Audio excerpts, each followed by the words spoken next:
Avro Vulcan XH558 and the Red Arrow.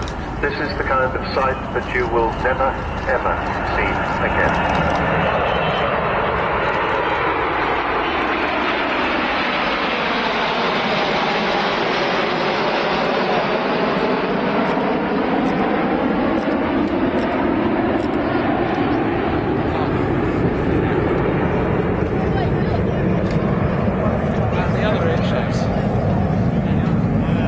As Vulcan drops away out of the formation, I think you'll agree that that is as near perfect formation as you could expect to see.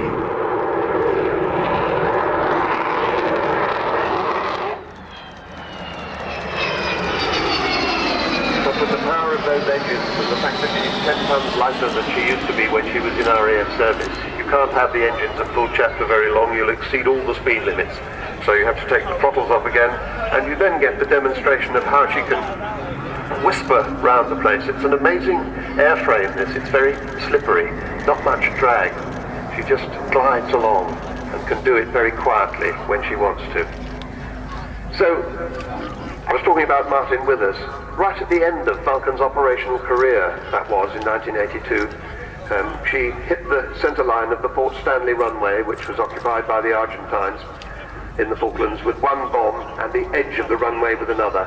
That was out of dropping 21 bombs, 21 1,000-pound bombs, not far short of 10 tons. That's what you had to do with wartime non-guided weapons, dumb bombs as they're referred to. And you can see how stealthy she is. She creeps up on you and she has that slim look coming towards you.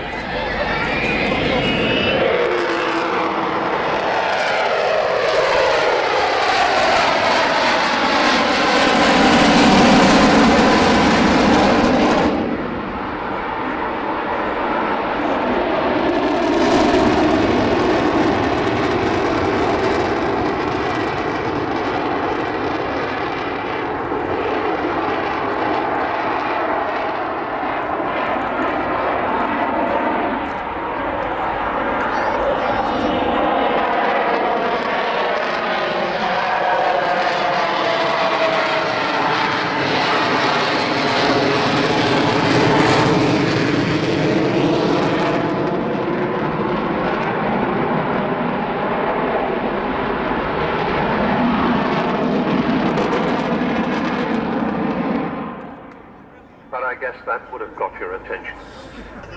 So the wheels are down. Obviously she's not going to land here, but we see her coming by with the gear down, all 18 wheels, 16 wheels on the main undercarriage and 2 on the nose wheel.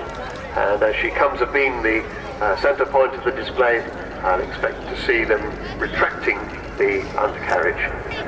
That raid on the Falkland Islands was 7,760 miles round trip, the longest bombing raid in history at the time, and it involved 11 Victors refuelling, and 18 air-to-air refuelings had to take place to enable this aircraft to get from Ascension down to the Falkland Islands and back again. It was a very close thing.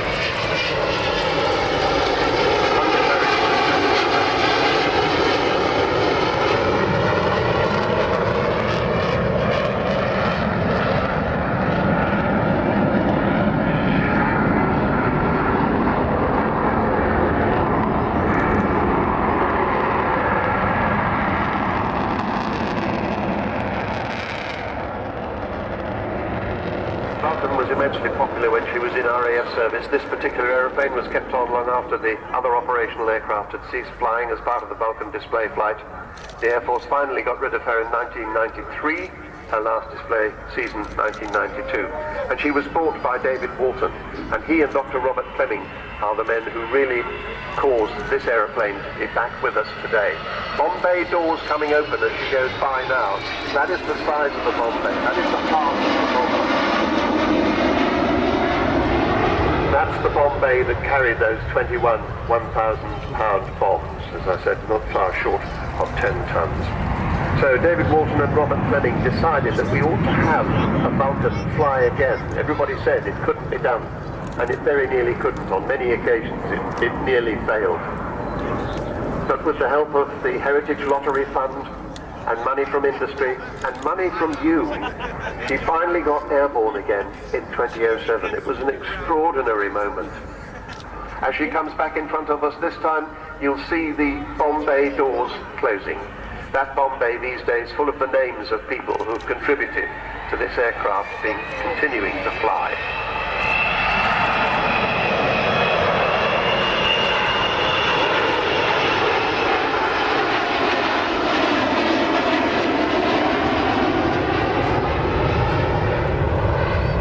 So to get her to the stage at which we see her today has cost roughly 23 million quid. That is extraordinary. And not only has it... Shut up.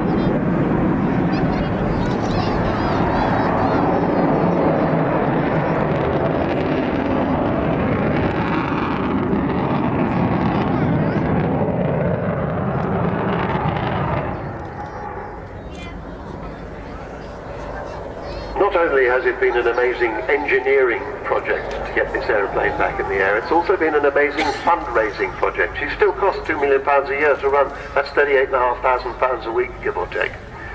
So, altogether, the Vulcan to the Sky Trust has done some absolutely amazing things.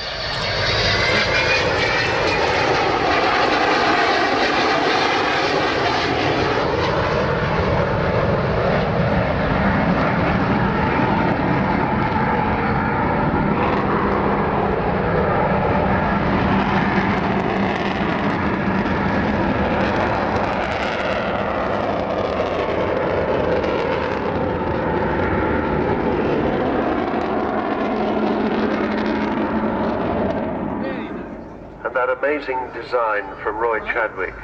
It's a bomber, but it flies like a fighter. All Vulcans have, instead of the usual control yoke that you have in a big bomber, you have fighter-type control columns.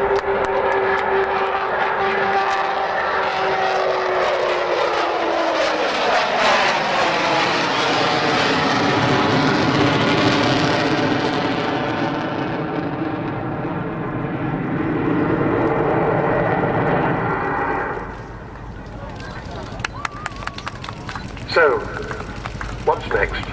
Well, the Vulcan team and the Aviation Skills Partnership are going to create a new life for her as the dynamic centrepiece of the Etna project at Robin Hood Airport, Doncaster, Sheffield. It will be an aviation academy and a heritage skills centre.